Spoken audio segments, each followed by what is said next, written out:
네, 여러분 이렇게 환영해 주셔서 감사합니다. 제가 여기 교회에 처음 왔겠죠. 오늘 들어오면서 여러분 교회 진짜 예쁘게 아주 좋은 곳에 한 15년 전에 지으셨다고 얘기 들었어요. 참 여러분들 좋으시겠어요. 그죠? 믿음의 선배들이 74년 전에 이 교회를 세우시고 여러분들이 그분들과 같이 신앙생활을 이렇게 기쁘게 오랫동안 할 수 있는 건 굉장히 큰 복이라고 생각하거든요. 오늘 이렇게 불러주셔서 감사드리고 제가 기도드리고 오늘 강의를 시작하겠습니다. 하나님 아버지, 저희 모두를 이 땅에 지으시고 하나님 참 기쁘셨습니다. 그러나 저희가 저희 좋은 대로 저희 중심으로 살다가 저희의 모습을 다시 보고 하나님께 돌아와 십자가에서 저희에게 베푸신 하나님의 그 희생적인 사랑을 저희가 기억하며 다시 주님의 자녀가 되었습니다. 주님, 이제 저희는 하나님의 나라를 위하여 또 주님의 영혼을 위하여 살고자 하고 저희의 자녀들을 정말 하나님의 사람으로 키우고자 합니다. 그러나 저희들이 부족한 것이 많이 있습니다. 주님, 오늘 성령께서 이 자리에 찾아와 주셔서 한 분 한 분을 만나 주시고 하나님 저희의 대화 가운데 하나님 귀 기울이시며 저의 심령을 하나님 주께로 인도하여 주시옵소서. 예수님의 이름으로 기도합니다. 아멘. 네, 여러분 제가 하는 일은 주로 학교에서 학생들에게 기독교 상담을 가르치는 일이에요. 기독교 상담이라는 게 뭐냐 궁금하실 텐데요. 상담의 이론들이 있잖아요. 여러 가지가 있잖아요. 그런데 그것이 사람들을 행복하게 근본적으로 편안하게 만들어주지 않는다는 걸 전 알아요. 그러니까 상담 이론을 가르치지만 그것을 성경적인 관점에서 다시 한번 살피고 비평하고 성경의 원리로 그 상담 이론이 사용될 수 있도록 바꿔서 사람들을 만나는 훈련을 제가 지금 학교에서 하고 있는 거죠. 그래서 오늘 강의도 아마 제가 하고 있는 일하고 이렇게 연결이 되는 것 같습니다. 어떤 이야기를 여러분들하고 같이 나누고 싶냐면요. 시중에 유통되는 대화법 이야기를 할 거예요. 보통 어떻게 부모 자녀가 대화를 나누면 좋다고 하는지 제가 그런 말씀을 전해드리고 성도 여러분, 우리가 기도를 하나님과의 대화라고 하잖아요. 그래서 오늘 요나서 본문을 함께 읽었습니다.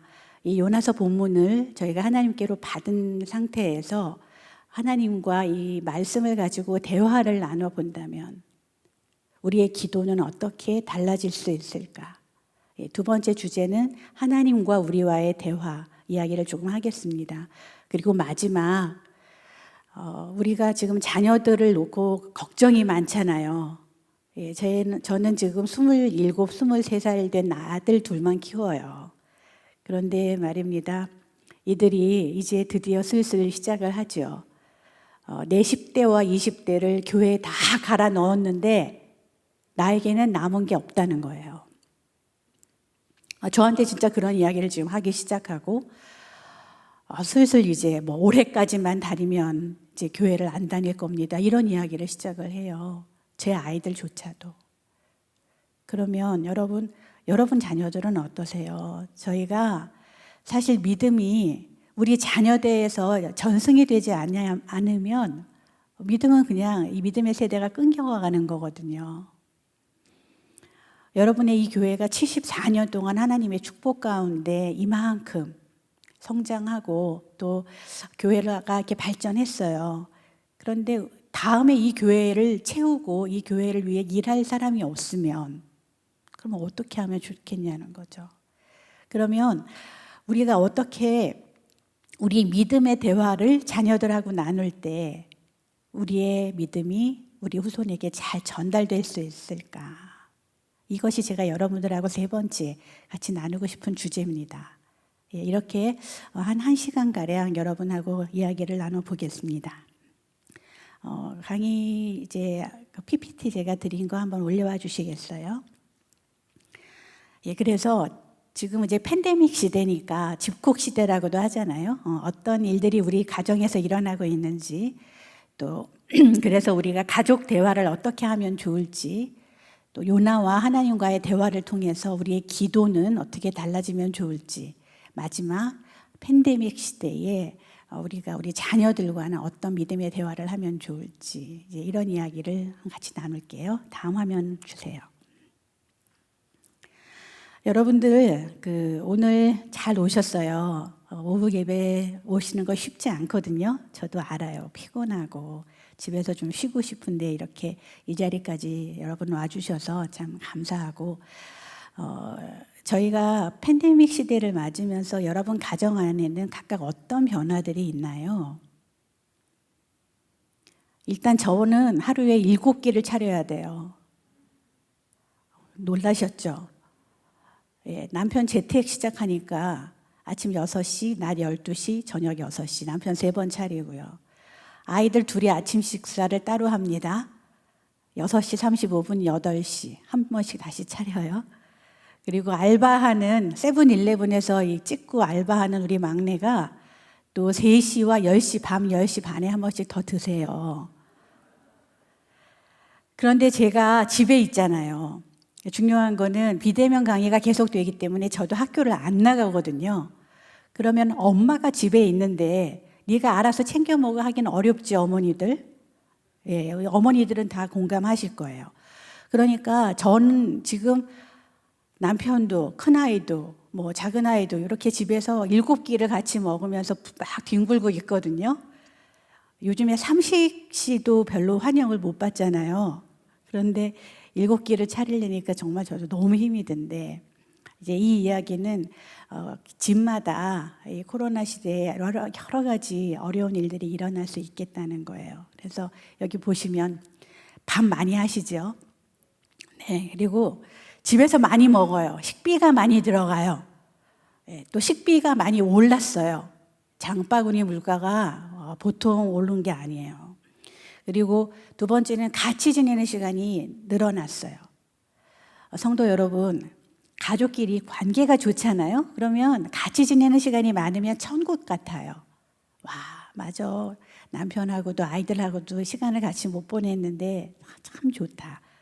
그런데 문제는 뭐냐면 관계가 좋지 않으면 같이 보내는 시간이 길어질수록 지옥 같아요. 그렇죠? 계속 갈등이 생기고 다툼이 일어나고 마음이 불편해요. 얼굴을 봐야 되는데 마음이 불편해요. 그 다음 어린 아이들이 있으면 동영상 강의, 학교 강의를 다 챙기셔야지 돼요. 집에서. 또 아이들 학원을 보내는 거, 또 어떤 경우는 학원을 못 보내기도 하기 때문에 그게 부모님들에게는 마음이 부담이 되는 걸 알아요. 그리고 우리의 일상이 깨져요. 일상이 다 엉클어지기 시작했어요. 우리가 이런 시대를 지금 살고 있는데요. 다음 화면 줘보시겠어요? 저희가 믿음의 대화를 나누고 믿음을 전승한다는 의미에서는요, 집에서 가족들하고 같이 지내는 시간이 많고 대화를 할 수 있는 시간이 많은 게 유익한 게 많죠. 왜냐하면 하나님에 대해서, 여러분에 대해서 이렇게 나눌 시간들이 있으니까요. 그런데 이렇게 생각해 보신 적이 혹시 있으세요? 야, 코로나 시대에 가족들이 같이 모여 있는 시간이 많으니까 내가 이번 기회에 나의 이야기를 좀 아이들하고 나누고 하나님에 대한 이야기를 좀 같이 나누니까 참 잘 됐구나. 이렇게 우리가 생각해 볼 수 있었을지 모르겠어요. 유익점도 크다는 거죠. 그리고 어제 여러분들 교사대학 잘 이제 공부하셨다고 저도 들었는데요. 주일학교 선생님들의 역할 굉장히 중요합니다. 또 그에 못지않게 우리 부모들이 가정에서 아이들을 어떻게 양육하는가, 믿음으로요. 그게 또 더 중요합니다. 그럴 때 이제는요, 교회에서가 아니라 우리랑 보내는 시간이 훨씬 더 늘어났기 때문에 여러분들이 신앙의 교육을 집에서 하실 수 있는 시간도 많아졌어요. 그러니까 참 좋겠죠. 그 다음에 아이들이 어리면 여러분들이 다양한 놀이를 집에서 해보실 수 있어요. 다양한 활동을 하실 수 있어요. 여러분 이런 얘기도 하더라고요. 요즘에 코로나 때문에 여행을 못 가잖아요. 아이들하고. 그런데 아이들하고 뭔가 활동을 하고 싶은데 여행도 못 가니까 집에서 여행을 한대요. 그게 여행놀이랍니다. 그래서 어떻게 하는 거예요? 그랬더니 우리 내일 어디로 여행을 가자, 짐을 싸자. 그리고는 이제 가방에다가요, 아이들하고 짐을 싼대요. 그리고는 그걸 끌고 자, 우리 여길 왔다. 그리고 안방에다 짐을 푼대요. 그리고 안방에다 짐을 풀어놓고 야, 여길 왔는데 우리 이제 음식점에 가서 밥을 먹을까? 그리고 또 음식점 가는데 거기가 어딜까요? 여러분 식당이요. 여러분 부엌. 예, 부엌에 또 애들 데리고 나가서 이제 여기 식당에 왔으니까 밥을 맛있게 먹을까? 뭐 이러면서 여행놀이도 한다 그러더라고요. 아무튼 코로나가 세상을 굉장히 많이 바꿔놨어요. 그래서 성도 여러분, 다음 화면 보시면 코로나 시대, 팬데믹 시대에 가족들이 집에서 좀 편안하게 지낼 수 있는 방법은 이렇게 가족마다 개인의 시간표를 서로에게 좀 알려주는 것이에요. 아버지, 어머니, 자녀들이 나는 시간을 이렇게 나누어서 이때는 뭐를 하고 이때는 뭐를 할 거예요 라는 것들을 서로 이렇게 조금 공유를 해주는 거죠. 그래서 서로가 상대가 어떻게 집에서 움직일지 예측 가능하고, 그래서 서로를 위해서 좀 배려를 할 수 있도록, 그래서 이 시간을 나누어 놓고 이것을 공유하는 것 중요할 것 같고요. 다음 화면 한번 보여주세요. 지금 이 아이가 뭘 하고 있어요? 여기가 거실이에요. 그죠? 근데 거실의 왼쪽에 보면 책이 보이죠? 예. 그 다음에 중간에 보면은 이 텔레비전이 보이잖아요. 저희가 집이 넓으면 좋겠는데 넓은 집에 사는 사람은 많지 않아요. 우리 집은 그렇게 넓지 않다고요. 그러면 좁은 공간에서 오래 같은 식구들이 부대끼며 살아야 되면, 아까는 시간을 정했는데 이번에는 장소도 한번 우리가 잘 할당을 해볼 필요가 있다는 거죠. 같은 공간인데 어느 시간은 저 텔레비전을 보면서 공부를 하겠죠? 줌 수업도 하고, 저 텔레비전이랑 같이 있는 시간이 그 장소에서는 학교예요. 그런데 지금 이 아이는 노는 것 같지 않아요? 학교 시간이 지나면 모두가 상상력을 발휘해서 이 거실이 이제는 학교가 아니고 어디가 된 거예요? 놀이터가 된 거예요. 그러면은 식구들이 우리 이제 거실에서 한번 놀아볼까? 그래서 거실을 여러분들이 놀이터로 다 같이 바꿔주시고, 아이들은 여기서 이 텔레비전을 보면서 노는 거죠. 또 시간표에 따라서 저 오른쪽에 있는 책을 뽑아서 읽어야 되면 같은 거실이지만 여기는 어디가 될까요? 예, 감사합니다. 도서관이 되는 거예요. 그래서 여러분, 우리가 집은 좁지만 서로 다른 활동을 하고 서로 다른 시간에 아주 좀 창조적으로 공간을 여러분들이 이렇게 좀 만들어 가시는 필요가 있다는 생각이 들었어요. 그러면은 일상이 너무 지루하거나 답답하거나 그러지 않을 것 같아요. 한번 생각을 해보세요. 식구들하고 의논도 좀 해보시고요. 네, 다음 화면 볼게요. 자, 이제 본격적으로 이제 자녀하고의 대화 이야기를 시작할 텐데요. 제일 중요한 것은 의지가 있나 하는 거죠. 그러면 성도 여러분 이렇게 생각하실 거예요. 우리가 의지가 있으니까 여기 강의를 들으러 왔죠. 맞습니다. 여러분 얼마나 간절히 원하시겠어요. 정말 깊고 좋은 대화를 나눌 갈망이 우리한테 있어요. 그런데요, 처음부터 끝까지 대화의 중심에는 관계가 있답니다. 관계요. 대화를 나누고 싶은 사람이 있고 대화를 나누고 싶지 않은 사람이 있지 않아요? 가족 중에? 네. 꼴도 보기 싫어. 얼굴도 마주치고 싶지 않아. 말도 섞기 싫어. 이런 사람도 있단 말이에요. 그렇기 때문에 의지가 있나? 이 질문에는 그러고 싶은 사람도 있고 그러고 싶지 않은 사람도 있어요. 이것이 아마 우리의 솔직한 마음일 거예요. 성도 여러분, 의지가 잘 생기지 않는 우리 가족 구성원 그 누구하고는 대화를 나누기 전에 필요한 게 뭘까요? 관계를 회복해야 해요. 관계를 회복해야 해요. 말하고 싶지 않은 사람, 보기만 하면 화가 나는 사람, 나하고 관계가 이미 어그러져 있단 말이죠. 마음이 아프죠. 그래서 사실 이 짧은 시간에 관계가 무엇이 문제고 어떻게 회복이 돼야 되는가 이 말씀을 길게 다 드릴 수가 없어요. 중요한 것은 대화의 처음부터 끝까지 중요한 것 중심에는 관계가 있다. 그래서 나는 정말 내 남편과 내 큰아이와 또 내 둘째와 내 며느리와 내 시어머니와 도대체 왜 이 관계가 이렇게 힘들까? 우리가 왜 여기까지 왔을까? 이 부분에 대해서 여러분들이 같이 고민하시고 풀어내셔야 그 다음에 대화가 시작이 되는 거예요. 그래서 첫 번째, 여러분 의지가 있는가? 다시 말하면 대화를 나눌 수 있는가? 두 번째는 여러분 대화는 그냥 시작되는 게 아니에요. 시간을 내셔야 돼요. 관계도 괜찮아야 되지만 양쪽이 다 시간을 내놓아야 돼요. 여러분 어떻게 그 시간을 마련하십니까? 우리가 막연하게 대화를 해야 되겠는데 이렇게 생각하지만 실은요, 양쪽이 우리 언제 이런 이야기를 한번 나눠보자 라고 시간을 암암리에 내놔야 되거든요. 여러분 이런 걸 어떻게 만드시면 좋을까요? 가장 여러분도 쉽게 할 수 있는 시간 내는 방법은 좀 어색하더라도 관계가 좀 멀더라도 가족들하고 밥 먹는 시간을 마련하는 거죠.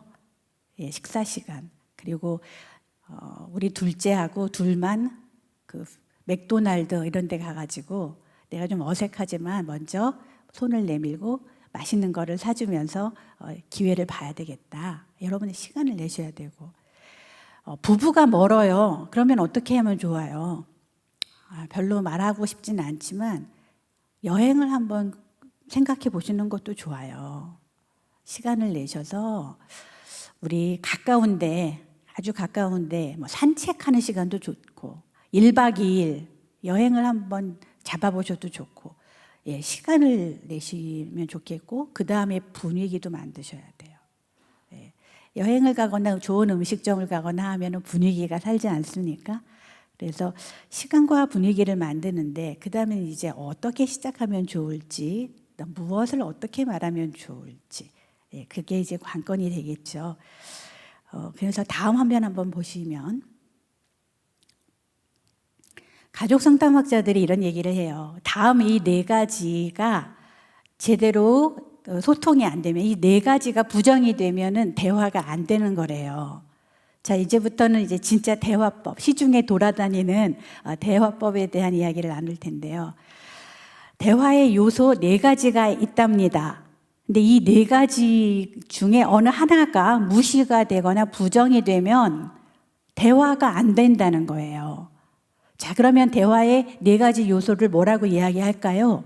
첫째는 말하는 사람, 청자라 그래요. 대화가 된다는 건 말하는 사람이 있고 두 번째는 누가 있어야 돼요?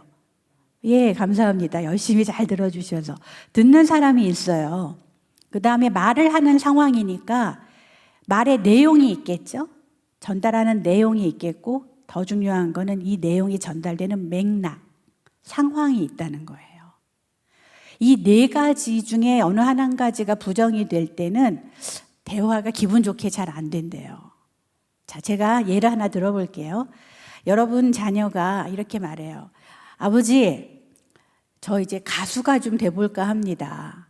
자녀가 이렇게 말하는데 여러분이 말하는 입장으로 이렇게 말할 수 있죠. 야야야, 노래 불러서 밥은 먹고 산다냐? 사람들이 그렇게 말하느냐? 이렇게 말할 수 있죠. 예, 그럴 때 말하는 사람이 아버지예요? 사람들이에요? 네, 여러분 금방 알아차리셨군요. 말하는 사람이 내가 아니에요. 야야야, 사람들이 말이다. 노래 불러가지고 밥은 먹고 산다냐? 이렇게 말씀하실 때는 말하는 사람이 내가 아니에요. 아버지 본인의 이야기를 지금 하시는 게 아니라고요. 예, 대화에서 중요한 건 이건 내가 너한테 얘기하는 거야. 본인의 이야기를 전해주셔야 되는데 사람들이 이렇게 얘기하던데 이렇게 되면 말하는 사람이 부정이 되고 이렇게 되면 듣는 사람이 청자가 또 부정이 되는 거예요. 왜냐하면 아버지 저 가수가 좀 돼보려는데요. 이 이야기를 지금 아버지가 듣고 있어요? 안 듣잖아요. 그러니까 말하는 자녀가 기분이 확 상하겠죠? 예, 그 다음에 여러분 맥락을 한번 보세요. 지금 이 자녀가 아버지 저는 지금 가수가 좀 돼보려는데요. 뭐에 대한 얘기를 하자는 걸까요? 맞습니다. 좀 진지하게 얼마나 망설이다가 이야기를 꺼냈을까요? 아버지한테. 내 진로에 대해서 아버지 좀 얘기를 하고 싶습니다. 제 앞날에 대해서 진지하게 의논을 하고 싶어요. 그런데 아버지가 야 사람들이 노래 불러서 밥은 먹고 산디야 이렇게 말하실 때 이 아이가 아버지 저는 진로에 대해서 얘기를 하고 싶어요 하는 이 맥락이 그냥 다 어그러져 버리는 거예요. 또 하나는 내용을 듣지 않으시잖아요. 가수가 돼보고 싶은데요. 그런데 가수에 대한 이야기를 안 하시죠, 아버지가? 사람들 얘기로 넘어가고 밥 먹는 얘기로 넘어가잖아요. 이렇게 되니까 우리가 대화가 안 된다는 거죠. 자, 그럼 다음 화면 한번 볼게요. 그러면 성도 여러분, 왜 이런 일이 일어날까요? 대화가 잘 안 되는 이유는요.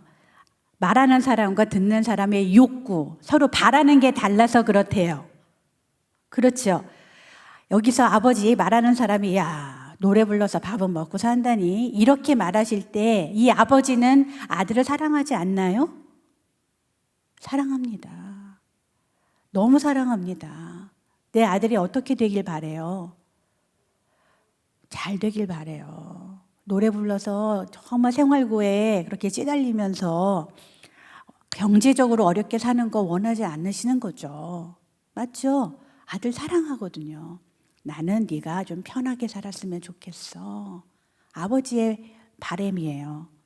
그런데 아드님의 바람은 뭐예요? 노래 부르고 싶은 거잖아요. 예, 나는 노래하고 싶어요. 서로 바라는 게 이렇게 부딪히기 때문에 대화가 안 된다는 거죠. 그러면 여기서 성도 여러분 우리가 하나님의 자녀로 한번 생각해 볼 게 있어요. 뭐냐면은 내 인생을 이만큼 살고 돌아볼 때 우리가 아까 은혜 아니면 내가 살 수가 없다 이렇게 찬양했죠. 저희가 너무 어려운 시간을 통과할 때는 그때는 너무 힘들기 때문에 잘 몰라요. 그런데 이만큼 걸어와서 뒤를 돌아보면 정말 한 발짝 한 발짝 하나님의 은혜가 아님한 때가 없었어요. 내가 과연 굶지 않고 이번 달을 먹을 수 있을까? 그런 날도 있었을 거예요. 그런데 정말 하나님께서 만나를 보내시고 메추라기를 보내신 것처럼 우리가 굶지 않고 그래도 죽지 않고 살 수 있게 하셨잖아요. 하나님께서 우리가 욕구가 충돌을 하기 때문에 하나님께서 내 지난 날에 내가 바랬던 것들, 내가 원했던 것들 하나님은 나한테 채워주셨나? 하나님은 나에게 그런 신실하신 아버지셨나? 우리가 이 질문에 네, 아버지 하나님은 저에게 정말 어려울 때마다 힘들 때마다 힘이 되셨고 필요한 것들을 주신 정말 좋은 선하신 아버지였습니다. 우리가 이렇게 고백할 수 있을 때 다시 말하면 하나님이 우리의 모든 바램과 욕구를 정말 충분히 채워주신다고 우리가 느낄 때 그럴 때 우리 자녀들을 향해서 이런 마음이 들겠죠. 그래 네가 가수를 하든 뭐를 하든 나의 인생을 하나님께서 책임지셨듯이 너의 인생도 하나님께서 책임지실 것을 내가 안다. 이런 마음이 들 거란 말이에요. 저희가 아들을 향해서 남편을 향해서 또 아내를 향해서 대화를 할 때 가장 중심에 하나님께서 나의 모든 바램을 채워주시는 분인가 하는 질문을 계속하는 건 그래서 중요합니다. 가끔은 이런 마음이 들잖아요. 저 지금 여기 올 때 제 남편이 운전해줘서 용인에서 여기까지 왔거든요. 예, 지금 이 교회 어딘가를 배회하고 있을 거예요. 예, 그래서 지금 여기까지만 들으시면 사이가 굉장히 좋아 보이죠. 예, 그러나 저희는 안 싸울까요?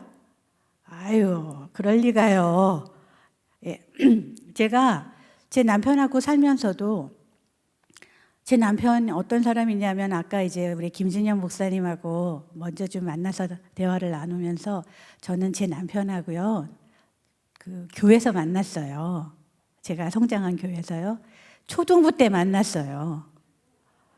역사와 전통을 자랑하는 사이거든요. 지금 45년째 만나고 있어요. 예, 초등학교 때 2살 오빠인데 교회 오빠로 만나서 지금까지 만난단 말이죠. 근데 제가 남편하고 만날 때 여러 가지 이제 우여곡절이 있었어요. 제 남편이 너무 가난한 거예요. 가난해도 너무 가난한 거예요. 얼만큼 가난하냐면 고등학교에 갈 돈이 없었어요. 그래서 팬티만 입으면 간다 그러는 그 부산 옆에 금호공고 박정희 대통령께서 세우신 아십니까? 그 학교를 가려고 했던 사람이에요. 근데 왜 그렇게 가난했을까 보니까 결혼하고 나서 알았어요. 저희 시아버님이 계속 술만 드시는 거예요. 돈을 안 벌어 오셨어요. 그러니 얼마나 가난했어요. 그 집의 마지가 제 남편이었는데. 그래서 제가요 한 30년 정도 거의 뭐 그분들을 그때부터 결혼하면서부터 지금까지 모든 생활비를 다 드리고 있거든요. 그분들이 쓰시는 거, 먹는 거, 생활하시는 거, 집 모든 걸 지금 저희가 다 공급을 하고 있어요. 쉬웠겠어요? 그러니까 제 안에 이런 마음이 있는 거예요. 남편을 향해서 내가 얼마나 괜찮은 아내야, 그죠? 이런 마음 안 들겠습니까? 내가 얼마나 괜찮은 아내야. 그러니까 제가 성도 여러분 뭐가 안 되냐 하면 내가 너무 잘하는 것 같으니까 제가 잘못한 것에 대해서 미안해 소리를 못 하더라고요. 안 하더라고요. 근데 대화를 할 때 그렇지 않아요. 잘한 건 잘한 거고 못한 건 못한 거지 않아요? 내가 잘한 거가 제 잘못한 거를 다 덮나요? 안 그래요. 저도 잘못한 게 있으면 이건 미안해 이렇게 말을 해야 되는데 제가 그 말을 못 하더라고요. 그래서 둘이 막 한참 싸우다가 결론을 냈어요.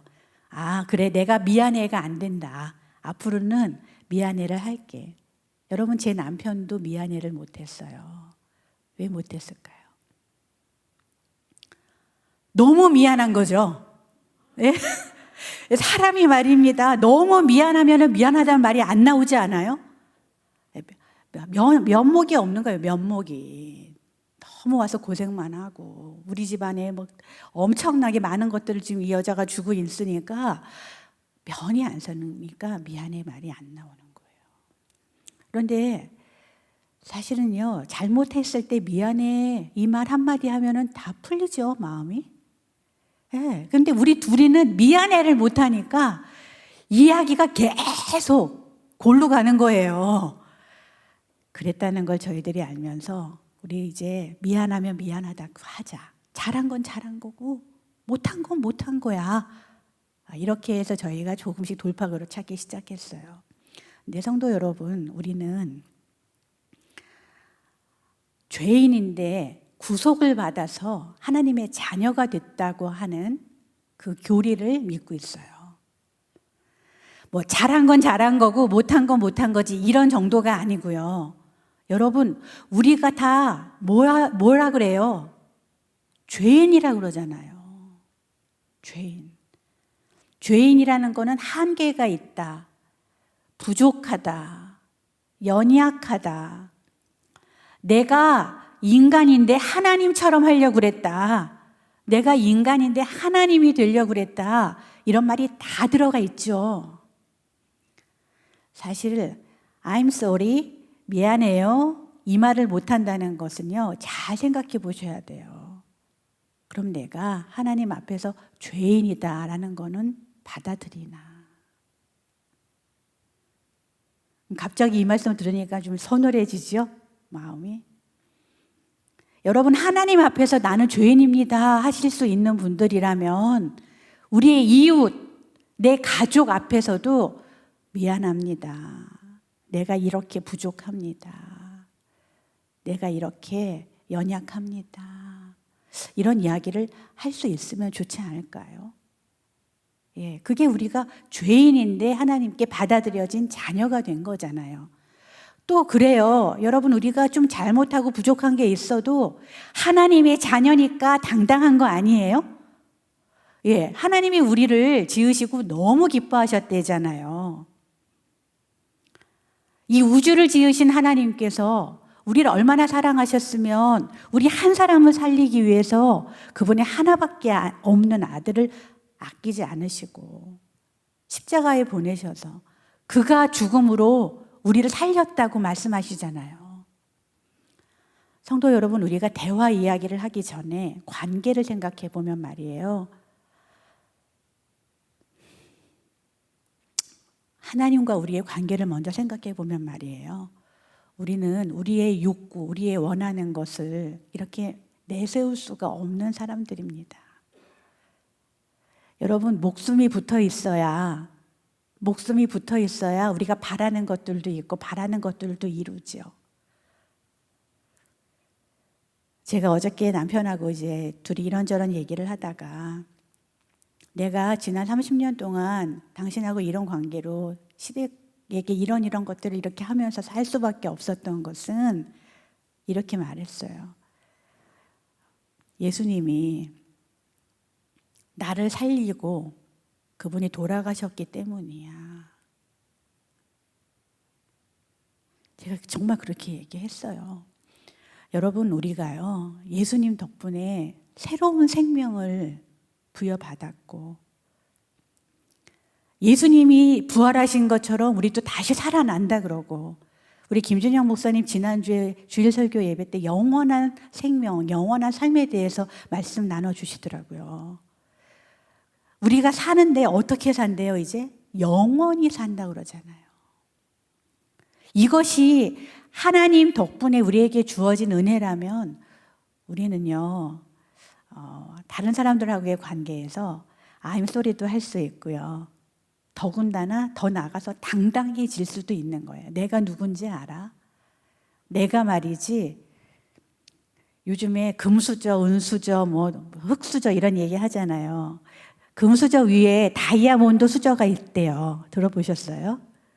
다이아몬드가 있대요. 근데 어느 목사님께서 설교 시간에 그 말씀을 하시는데 굉장히 제가 은혜를 받았어요. 우리는 다이아몬드 수저 정도가 아니고 왕의 귤을 손에 쥐고 났다.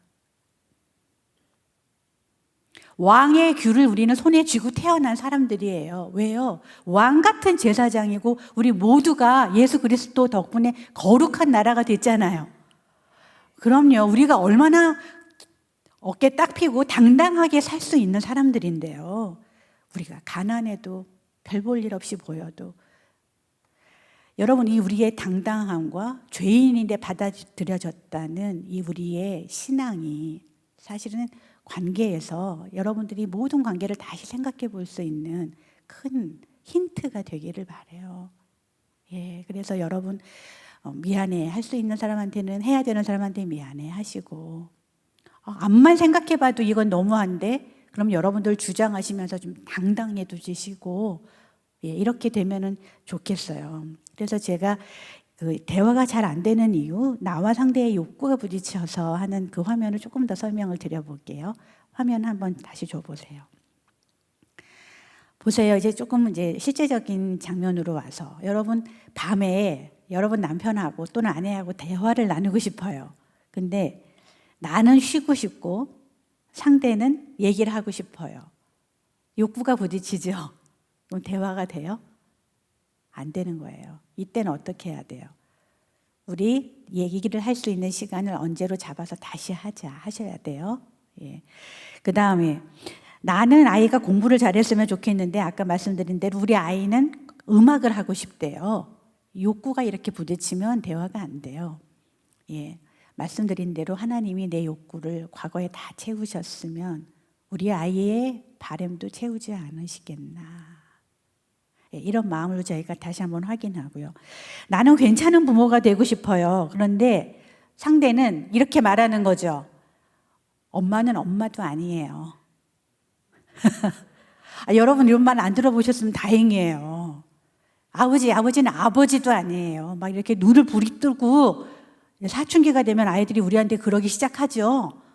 예, 그럴 때 나의 욕구는 뭐냐면 괜찮은 부모가 되고 싶다니까요. 나는 괜찮은 엄마, 괜찮은 아빠라고 싶은데 아이가 아니래잖아요. 그러니까 화가 나는 거예요. 여러분의 욕구가 채워지지 않으니까. 그런데 여러분 한번 생각해 보세요. 여러분들이 자라실 때 여러분의 부모님은 진짜 괜찮은 부모님이었나요? 한번 생각해 보세요. 우리 부모님들도 다 죄인이에요. 그들도 다 연약하고 한계가 있었어요. 그분들이 우리에게 정말 좋은 부모님이었냐고요. 괜찮은 부모님이었냐고요. 우리가 그렇게 우리 부모님한테 느꼈듯이 우리 자녀들도 우리한테 그렇게 느낄 수 있잖아요. 뭐 아빠도 아니야, 엄마도 아니야 이렇게 느낄 수 있잖아요. 이때 서로 욕구가 부딪히니까 아까 말씀드린 대로 하나님 제가 죄인인데 받아들여졌으니 괜찮지 않은 부모로 내가 우리 아이들한테 미안해를 했으면 좋겠습니다. 그렇지만 내가 미안해 한다는 거가 내가 진짜 괜찮지 않은 게 아니라 하나님이 저를 자녀 삼아 주셨으니 얼마나 제가 괜찮고 당당해진 사람이 됐습니까? 네, 이렇게 여러분들이 자녀들하고의 관계들을 만들어 가시면 좋겠고요. 자녀들은 또 자녀들의 몫이 있을 거예요. 네, 그래서 제가 이제 아주 실제적인 얘기를 드리기 전에 대화가 정말 안 되는 이유는 욕구가 부딪히기 때문이라는 말씀을 다시 한번 드리면서 이제 연습 문제로 가볼게요. 다음 화면 주세요. 이제 대화법 3가지로 제가 정리를 했어요. 첫 번째는요. 가장 어려운 게 첫 번째 단계인데 재진술이라고 써 있죠. 네, 여러분 자녀가 뭐라고 얘기를 했어요? 여러분 배우자가 뭐라고 얘기를 했어요? 첫 번째는 들으신 얘기를 그대로 다시 해주면 돼요. 예, 이게 굉장히 쉽죠. 들은 얘기를 그대로 하는 건데 근데 이거 쉬워 보이세요? 제일 어려워요. 왜냐하면 우리의 욕구가 부딪히니까 아까 말씀드린 대로. 그래서 아이가 이러는 거예요. 엄마, 저는 하고 싶은 일이 별로 없어요. 그럼 여러분 마음이 어때요? 아파요. 큰일 났다. 걱정되고 화도 나고 왜 하고 싶은 일이 없어? 여러분들이 그런 마음이 들기 때문에 첫 번째 재진술을 할 수가 없어요. 그죠? 엄마, 나는 하고 싶은 일이 별로 생각 안 나요. 왜 하고 싶은 일이 없어? 너는 지금까지 뭘 한 거야? 이렇게 되잖아요, 얘기가. 예, 첫 번째 단계는 뭐라고요? 재진술. 그러니까 한 말을 들은 얘기를 다시 해주는 거죠. 너무 어렵죠. 심호흡해야 되죠. 예, 이거 하려면 여러분 심호흡해야 되고요. 정신줄을 이렇게 잘 붙들어야 되죠. 예, 그 다음에 더 나아가서 하나님 아버지가 모든 걸 채우십니다. 우리의 신앙도 확인돼야 되죠. 얼마나 어려운 건지 몰라요. 그러나 기법적으로는, 기술적으로는 굉장히 쉬운 거라니까요. 들은 얘기를 다시 하면 되니까요. 자, 어떻게 하면 될까요? 네가 하고 싶은 일이 없구나. 이거예요. 재진술 1번. 네가 하고 싶은 일이 없구나.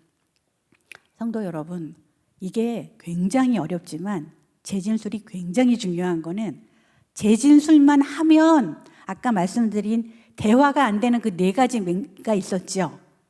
말하는 사람, 듣는 사람, 맥락, 내용, 이 4가지가 그냥 한꺼번에 정리가 돼요. 그럴 것 같지 않아요?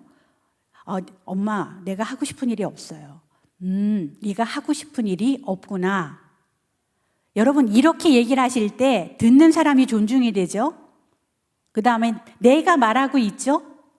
그 다음에 내가 하고 싶은 일이 없구나라는 내용을 나한테 얘기를 하고 싶구나라고 하는 이 맥락, 들은 내용, 모든 것들이 다 존중이 돼요.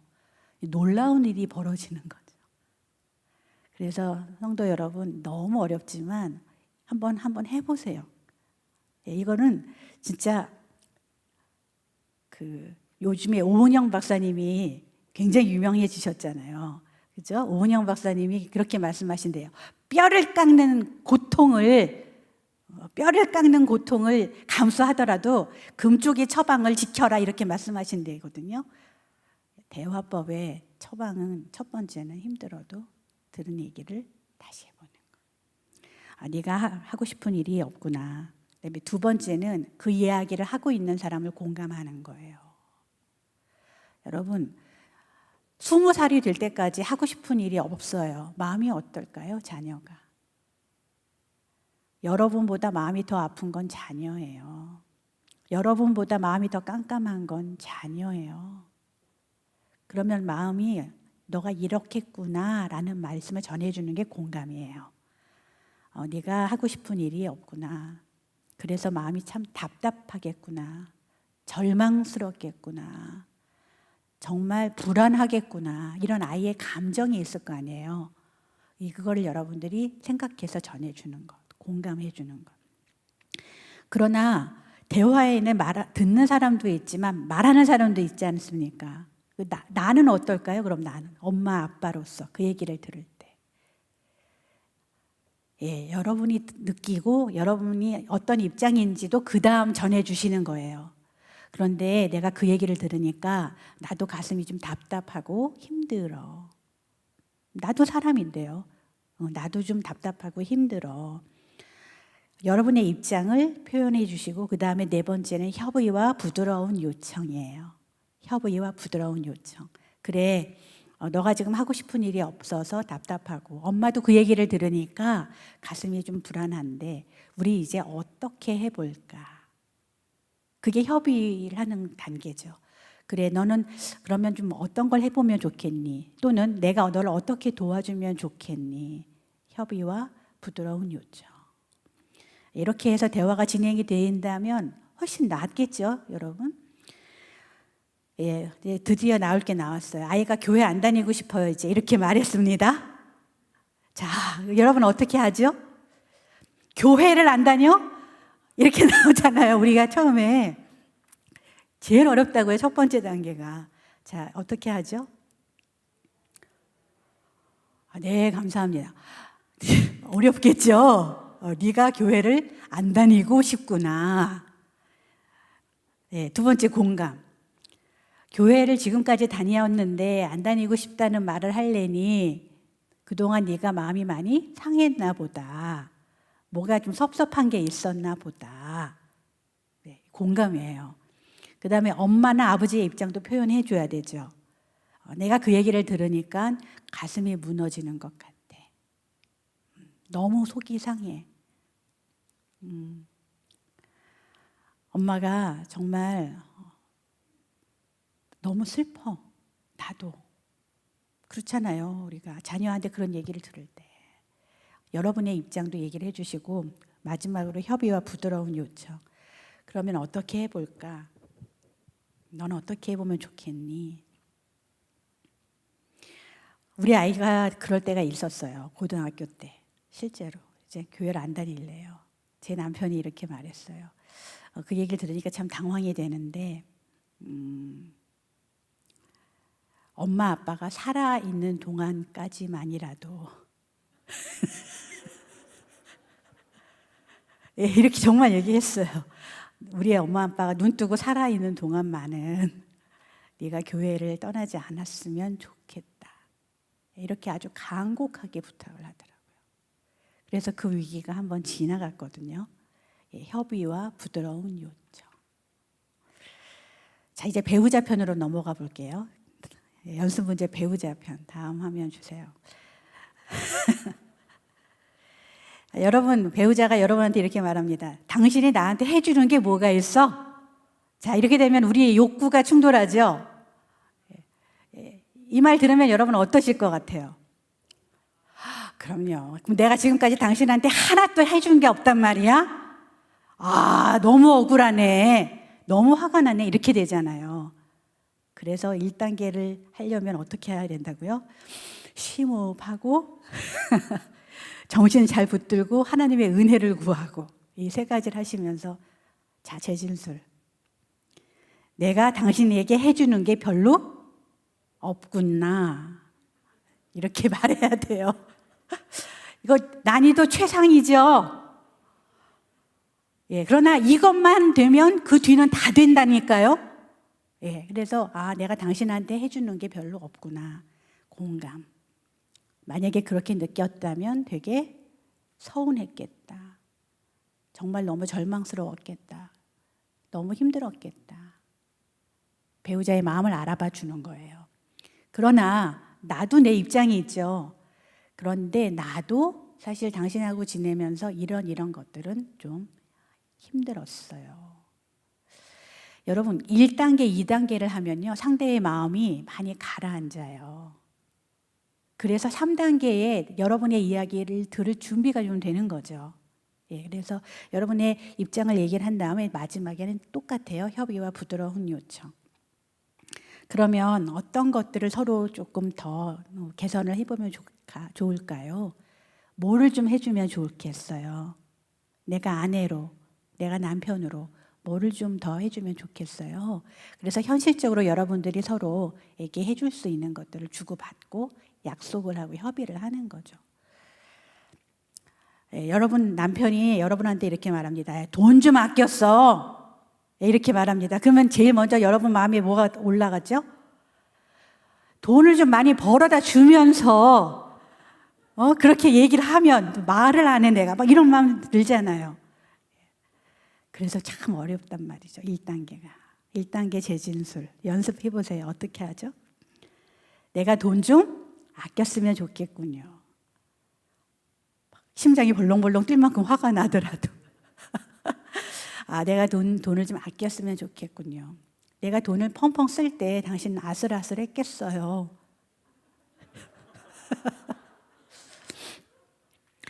그다음에 내 입장 표현 어떻게 하죠? 근데 나도 돈을 아끼느라고 아꼈으면서 힘들었는데. 여러분의 입장을 표현하시고 그 다음에 협의와 부드러운 요청. 그러면 당신은 내가 어느 정도까지 줄여주기를 바랍니까? 저는 이 정도는 써야 되겠습니다. 이렇게 하면서 여러분들이 협의를 하시고 서로가 계약, 약속 이런 것들을 만들어 가시면 좋겠죠. 여기까지가 여러분 간단하게 제가 시중에 나와 있는 대화법들을 다 정리를 해서 저의 버전으로 만든 거거든요. 그 1, 2, 3, 4가 도움이 좀 되실 것 같습니까? 네, 여기까지 말씀을 드렸고요. 이제 우리 믿음의 이야기를 조금 하면서 마무리를 할게요. 이제 요나와 하나님과의 대화를 볼까요? 오늘 저희가 함께 교독한 본문입니다. 여러분이 이 요나서 4장으로 되어 있는 책 이야기는 잘 아실 거예요. 북이스라엘의 선지자 요나가 지금 어디로 가라고 하는 명령을 받았죠? 하나님께? 그렇죠. 여러분 공부 잘 하셨네요. 니느웨로 가라 그랬어요. 니느웨는 아수르의 수도였죠. 여러분 이때는 포로 전 시대예요. 이 북이스라엘이 망하기 전이에요. 나름 잘 나가고 있었던 때예요. 아수르는 북이스라엘의 북쪽에 있는 나라였는데요. 계속 이스라엘을 괴롭혔어요. 아수르가 굉장히 강해졌거든요. 그러면 여러분 이스라엘 입장에서는 아수르가 망하면 좋겠어요? 흥하면 좋겠어요? 망해야죠. 그 나라가 우리나라에 위협을 주는데. 이러던 상황에서 이스라엘의 선지자 요나가 거기 니느웨 아수르의 수도에 가가지고 회개하세요. 회개하면 이 나라 잘 되잖아요. 그거 하고 싶었겠습니까? 안 하고 싶었으니까 다시스로 갔잖아요. 그랬다가 물고기 뱃속에서 3일 있다가 어쩔 수 없이 다시 니느웨로 가서 아마 마음이 이랬을 거예요. 내가 회개하라고 말은 하지만 제발 회개하지 마라. 그죠? 예, 요나가 그런 마음으로 일단 회개해라라고 얘기를 했는데 어떤 일이 벌어졌습니까? 이게요, 왕부터 어린아이까지 다 베옷을 입고 죄를 뒤집어 쓰고 회개를 한 거예요. 요나가 마음이 어땠어요? 상했어요. 요나가 마음이 상해서 하나님한테 이 이야기하기 전에 하나님, 니느웨가 하나님께 돌아와서 좋으시겠습니다. 이렇게 말한다고요. 그러면서 차라리 저는 성이 나서 정말 죽을 것 같이 화가 나는데 하나님은 좋으시겠습니다. 이렇게 얘기를 해요. 두 번째, 하나님이 요나에게 박넝쿨을 보내주세요. 너무 뜨거우니까. 그러니까 기분 좋게 잠을 잤거든요. 근데 아침에 일어나 보니까 어떻게 됐어요? 박넝쿨이 없어졌어요. 그래가지고 다시 막 너무 뜨거워지는 거예요. 너무 더운 거죠. 그럴 때 요나가 이렇게 말하죠. 차라리 죽여주세요. 너무 힘들어요. 죽는 게 나아요. 박넝쿨 없이 지내는 것보다. 그러니까 하나님이 이렇게 말하죠. 네가 수고도 아니하고 네가 기르지도 아니하였던 이 박넝쿨 하나 때문에 네가 이렇게 이 박넝쿨을 아끼고 아끼는데 니느웨에는 좌우를 분별하지 못하는 자가 12만 명이고 가축도 많이 있어. 그러니 내가 이 니느웨를 어찌 아끼지 아니하겠니? 이렇게 하고 요나서가 끝납니다. 여러분, 어느 책이나 맨 마지막에 나오는 이야기가 주제지요. 요나서의 주제는 그래서 뭔가요? 이방의 한 영혼까지도 아끼고 아끼셔서 그를 구하기 원하시는 아버지 하나님의 마음. 예, 이것이 요나서의 주제예요. 팬데믹이 시작이 되고 여러분 지금 2년이 다 돼가요. 여러분은 그동안 하나님께 어떤 기도들을 드려보셨습니까? 저는 처음에는요. 처음에 저희 왜 마스크 대란 나고요. 그죠? 길거리에 사람들이 없어질 때 한 번도 경험하지 못한 이 세상을 제가 보는데 가슴이 서늘해지더라고요. 우리 동네에 차들이 안 다니더라고요, 어느 날. 너무 놀랐어요. 하나님이 도대체 어떤 세상이 오는 거죠? 제가 하나님께 그렇게 이야기를 시작을 했어요. 그 다음 여러분, 지금까지 전 세계에서 500만 명이 넘는 사람이 죽었어요. 이번에. 여러분, 이 500만 명이라고 하는 숫자는 1950년 이후 전 세계에서 전쟁으로 사망한 사람의 숫자보다 많다는 거예요. 제가 그 다음에 하나님을 향해서 하나님, 도대체 왜 이러세요? 왜 이렇게 많은 사람을 죽이시는 거예요? 어쩌시려고 이러시는 거예요? 막 제가 그렇게 하나님께 막 울부짖었던 때가 있었어요. 그런데 어느 날 요나서 이 말씀을 읽다가 제가 하나님께 다시 한번 꼬꾸라진 거죠. 여러분 기도는 영혼의 호흡이라고도 하지만 또 사실은 하나님과 우리가 나누는 대화예요. 대화라는 거는 지금 말씀드린 대로 말하는 사람이 있고 듣는 사람이 있고 내용이 있고 맥락이 있는데 우리가 말씀을 읽는다는 거는 말씀을 통해서 말씀하시는 하나님의 이야기를 청자로 듣는 거죠. 예. 여러분, 우리가 오늘 다 같이 요나서 4장 마지막 말씀을 읽었습니다. 이 말씀을 들었습니다. 재진술.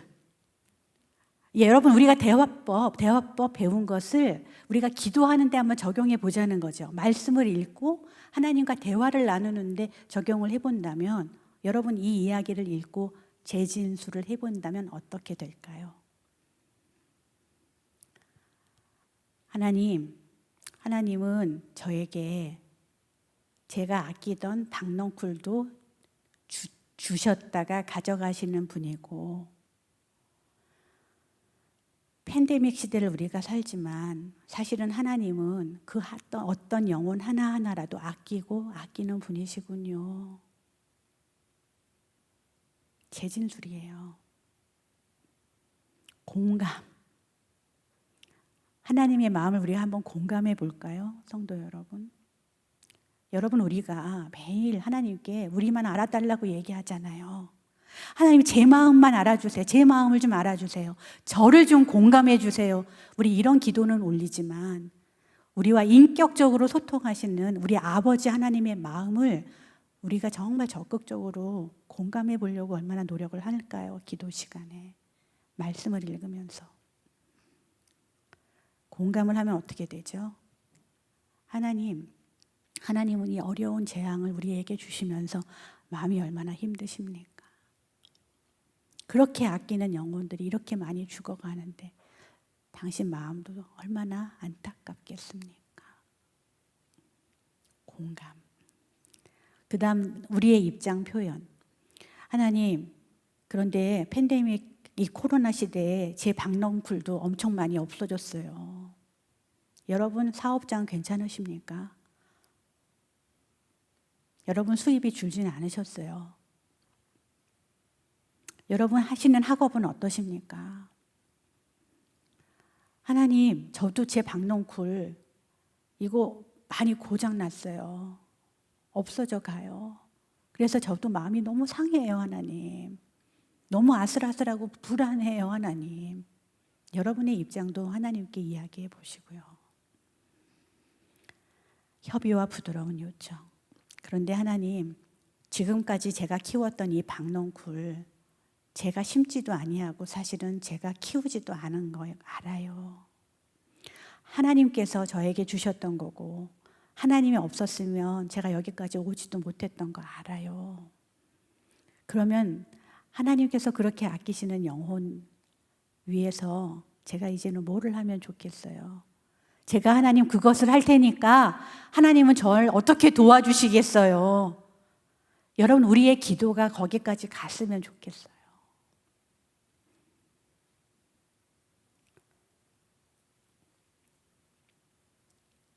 그리고 마지막으로 이제 우리의 믿음의 대화, 우리가 가정 안에서의 자녀들하고의 대화를 통해서 우리의 믿음은 어떻게 전달될 수 있을까 이야기를 잠시 해보고 마칠까 하는데요. 저는 그 공주중앙교회 이번에 이런 행사를 여셨잖아요. 제가 이제 세 번째 강의의 마지막 강사로 초대가 됐는데 김진영 목사님이야 교역자분들이 정말 포스트 코로나 시대의 교회를 굉장히 잘 준비하고 있다는 생각이 들었어요.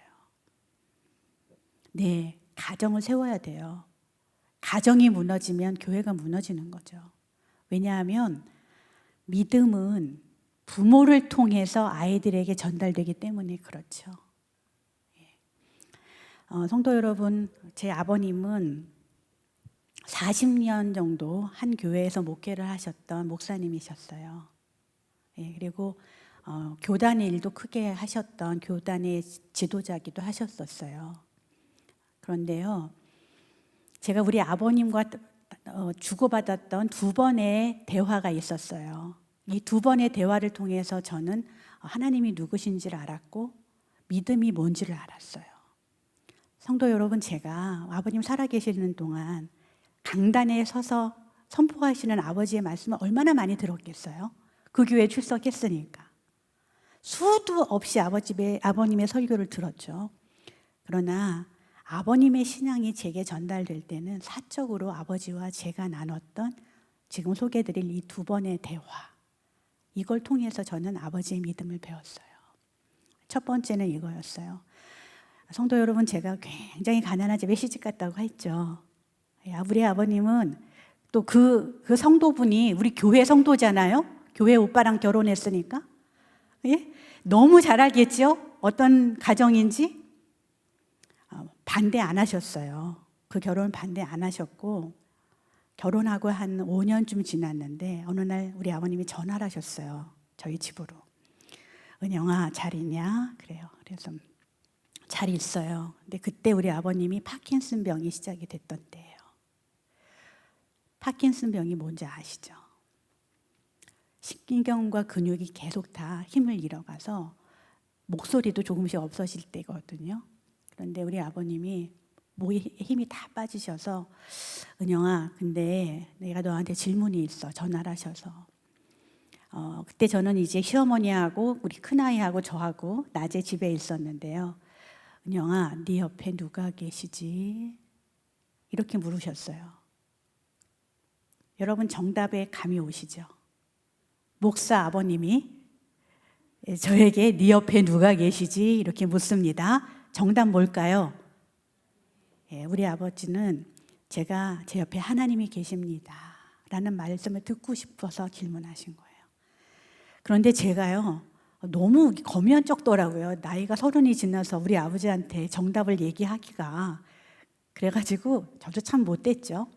아빠, 제 옆에 지금 시어머니하고 큰아이가 있어요. 그랬어요. 그런데 우리 아버지 포기 안 하시고 두 번째 묻습니다. 아니, 네 옆에 누가 계시냐고. 제가 답을 안 했어요. 세 번째 물으셨어요. 네 옆에 은영아 누가 계시지? 세 번째 질문을 들으니까요 제가 말을 안 할 수가 없더라고요.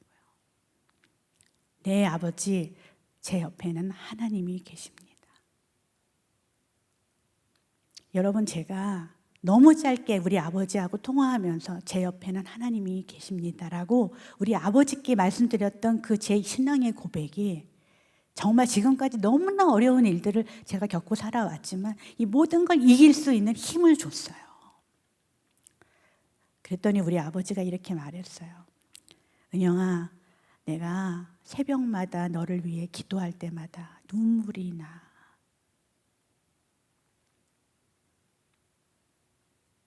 아주 짧은 말이었지만 저는 우리 아버지가 저를 향해서 어떤 마음으로 기도하고 계시는지, 우리 아버지가 저를 얼마나 아끼시는지, 뭐 힘을 내, 넌 더 잘할 수 있을 거야, 이런 말씀 안 하셨어요. 하나님을 믿으니 더 착하게 살아, 이런 말씀 안 하셨어요. 내가 새벽마다 너를 위해 기도할 때마다 눈물이 나. 저는 그 말씀 한 말씀을 붙들고 그냥 그렇구나, 우리 아버지가 이렇게 나를 위해 기도해 주시는구나, 눈물로. 저는 그 말 한마디면 충분했던 것 같아요. 그리고 또 하나, 아버님이 파킨슨병으로 이제 목소리도 다 잃어가시고 거의 몸을 못 쓰실 때였어요. 병원에 누워 계셨어요, 계속. 그날 제가 아버님께 정말 마지막으로 꼭 여쭙고 싶었지만 몇 년 동안 겁이 나서 여쭙지 못했던 마지막 질문을 드렸어요. 그게 뭐였냐면은 이거였죠. 아버지, 여기 하루 종일 누워서 무슨 생각을 하세요? 여러분, 40년이 넘게 강단에서 그렇게 설교를 힘차게 하셨던 어르신이었어요. 그런데 아무것도 못하게 이제 몸에 힘이 빠지고 거의 24시간을 누워서만 지낼 때 어떤 생각을 하실까가 제가 왜 궁금했을까요? 혹시 우리 아버지가 하나님을 원망하시진 않을까? 그 생각 안에 어떤 게 들어있는지 너무 궁금한 거죠. 근데 겁이 나니까 못 물어봤던 거예요. 근데 더 이상은 안 되겠더라고요. 왜냐하면 아버지가 목소리가 이제 거의 없어지셨으니까 이제 못 물어보면 들을 수가 없어요. 그래서 제가 아버지, 하루 종일 여기 누우셔서 어떤 생각을 하세요? 뭘 하세요? 했더니 우리 아버님이 여기 누워서 말씀을 길게 못 하시니까 두 글자로 말씀하셨어요. 성경. 성경. 저는 너무 기뻤어요. 그 두 글자를 듣고. 우리 아버지가 몸 하나 까딱 못 하시고 다른 사람의 손에서 몸을 씻고 정말 그 모멸감을 가지시고 여기 누워 계시지만 우리 아버지가 성경을 계속 쓰시는구나, 머리로. 우리 아버님은 성경 창세기부터 요한계시록까지 머릿속에 꽉 차 있는 분이었거든요. 우리 아버지의 얼굴빛의 평안이 끊이지 않았던 이유는 아버지가 끊임없이 성경 이야기를 생각하시고 떠올리시고 하나님의 사랑 안에 잠겨 있기 때문에 이 어려운 시간을 이렇게 견뎌가시는 거구나. 성도 여러분, 여러분들 가정 예배 학교 시작하시는 거 알아요. 예, 지금 선착순 모집하고 있더라고요. 예, 많이 가셔서 가정예배학교에서 여러분들의 믿음을 전하실 대화 연습하시면 좋겠는데, 제가 마지막으로 우리 아버지하고의 경험을 떠올리면서 또 제 자녀하고의 경험을 떠올리면서 이런 부탁을 드리고 싶어요. 가정예배 시간에 성경 구절을 나누지 마시고, 성경 구절을 나누지 마시고요. 그 성경 구절을 살고 계신 여러분의 삶을 나눠주세요. 엄마 아빠의 이야기를 나눠주세요. 제가 우리 아이들하고 가정예배를 드릴 때 출애굽기 어느 한 장을 읽고 저희가 이렇게 했거든요. 엄마 아빠가 이 책을 읽으면서 하나님께 회개가 나오는 것, 나의 죄를 깨달은 걸 하나씩 나눴어요. 그리고 이 장을 읽으면서 하나님의 은혜를 새롭게 경험한 거 하나씩 나눴어요. 그리고 한 주간을 살면서 힘들었던 것과 감사했던 것, 이렇게 나누면서 기도 제목 나누고 같이 기도했거든요. 여러분, 성경 구절이 아니라, 얘들아, 나는 하나님 앞에서 이렇게 죄인이었어. 그런데 하나님이 나를 이렇게 사랑하셔서 내 일생 하나님의 사랑을 이렇게 베풀어 주셨어. 이런 여러분의 이야기를, 엄마 아빠의 스토리를 여러분 자녀하고 나눠주세요. 여러분 그 이야기를 들은 자녀들은 믿음을 잃지 않아요. 왜냐하면 그것이 그들이 그렇게 사랑하는 부모님의 이야기이기 때문에 그렇습니다. 그래서 여러분, 오늘 제가 짧은 시간 여러분 방문해서 시중에 유통되는 대화법, 그죠? 재진술, 공감, 그다음 나의 표현, 그다음 뭐였죠? 협의와 부드러운 요청. 자녀들하고도 그렇게, 배우자하고도 한번 연습을 해보시고, 말씀을 읽을 때 하나님하고도 그렇게 한번 연습을 해보시면 좋겠고요. 나가서 여러분들이 자녀와 배우자와 믿음의 대화를 나누실 때 여러분들께 경험된 이야기, 그런 이야기, 여러분의 스토리를 자녀들과 나누면서 우리의 믿음을 대대손손 우리 자손에게 전해서 하나님의 나라가 더 굳건히 서고 이 공주중앙 장로교회가 하나님 보시기에 정말 기쁘고 정말 선하신 방향대로 계속 발전해 가기를 제가 바랍니다. 기도드리겠습니다. 아버지 하나님, 저희가 좋은 대로, 저희 멋대로 살 때에도 하나님은 저희를 향한 사랑을 거두지 않으셨습니다. 저희를 오래 참아주시고 기다려주셔서 감사합니다. 하나님, 우리가 그런 하나님을 경험할 때 우리의 자녀도 우리의 배우자도 그렇게 너그러운 마음으로 기다리고 또 기다릴 수 있는 힘을 얻게 도와주십시오. 그리고 하나님, 저희가 당신께 죄인 되었을 때 받아들여졌던 그 감격을 가지고 저희 자녀들과 저희 믿음의 대화를 할 때 주와 여호와 하나님, 저희 자녀들에게 믿음을 회복시켜 주시고 이들에게 교회를 향한 사랑을 부어주시고, 하나님 아버지, 우리 대한민국 조국의 교회가 정말 많은 젊은이들이 다시 믿음 가운데로 돌아와서 정말 이 나라를 주님의 뜻과 방법대로 섬기고 이끌어 갈 수 있는 시간을 하나님 저희에게 속히 부어주시길 기도합니다. 하나님, 이 교회의 한 분 한 분을 축복하시고 이 가정을 하나님 복내려 주시옵소서. 예수님의 이름으로 기도드립니다. 아멘.